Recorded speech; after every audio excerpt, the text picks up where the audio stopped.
Ale was brewed at home by us, the women. Did I believe any tales to the contrary? We made it just enough for our household, and if there be any extra, then thou shouldst sell to the neighbours.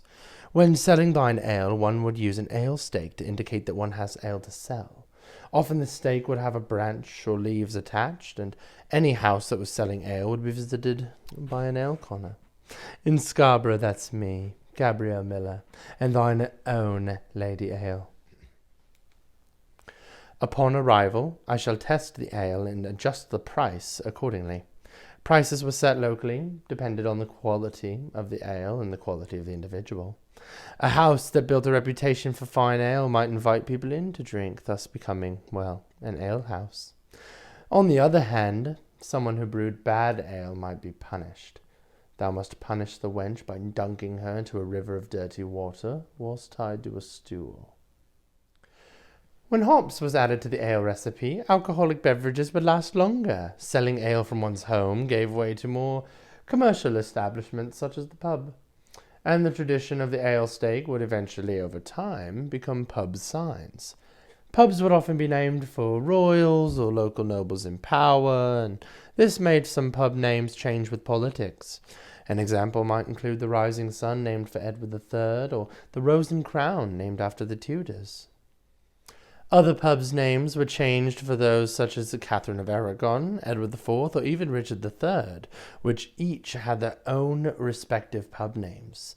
Some were named for their location, such as the Plough, the Library, or even the Strugglers, which were named after their hangman areas. Lastly, pubs might be named for religious symbology, such as the lamb in reference to Jesus, or even our very own Cross Keys, named for the keys of St. Peter. In our current day and age, when the whole country is properly Catholic, these religiously named pubs worked beautifully. However, much later in mine own life, when the Protestant Revolution did come about, anything that referred to a saint would become problematic.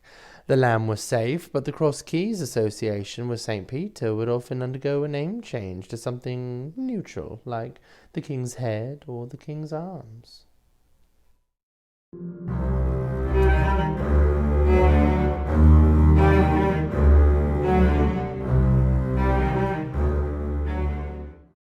And if there be any extra, thou shouldst sell to the neighbours.